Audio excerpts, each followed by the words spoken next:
Drying may be defined as vaporization and removal of water or other liquids from solution, suspension, or other solid liquid mixture to form a dry solid.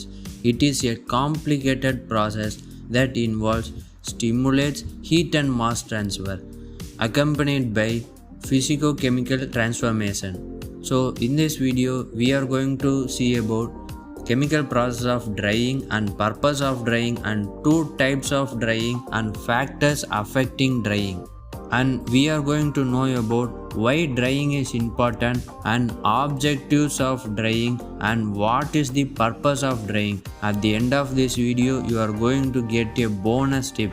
So before entering into this video guys, just hit thumbs up button, and if you still didn't subscribe our channel, just subscribe it. So guys, get ready.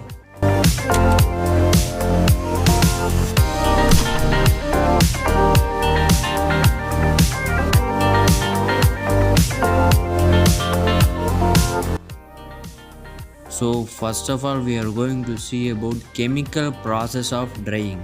Drying is a process of evaporation to remove water from a solution, suspension, or other solid liquid mixes. In addition to solids, the process can be also used to remove water from liquid and gases. And then what is purpose of drying? The moisture that is bound chemically cannot be removed by drying. The purpose of drying is to retain the physico-chemical properties of the material to ensure, in many cases, the prevention of material over prolonged periods and to eliminate excess weight in shipping. And what about the two types of drying? Basically, drying can be done by two processes: natural drying and mechanical hydration, or artificial drying based on the source of energy. A natural drying takes place under the influence of sunlight and wind and is of three types: sun, solar, and shade drying. So let we know about the importance of drying and drying process.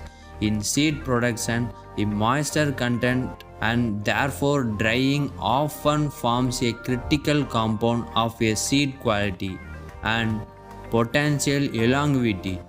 And what about the factors affecting drying? Vapor pressure and relative humidity.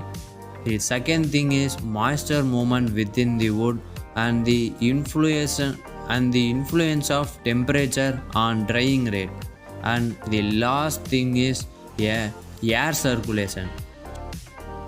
And what about objectives? The main objectives of drying includes to be preserve food and increase their shelf life by reducing the water content and water activity, avoid the need for use of refrigerator system for transport and storage, expensive, reduce the space requirements for storage and transport, diversify the supply of food with difference. So guys, here is your bonus tip, that is the example of drying. Drying is the another common method of meat preservation. Drying removes moisture from meat products so that microorganisms cannot grow. Dry salvages, freeze dry meat, and jaggery products are all example of dried meat capable of being stored at room temperature without rapid spoilage. So guys, if you still didn't subscribe our channel, just subscribe it. See you in next video. Until then, see you. Bye bye.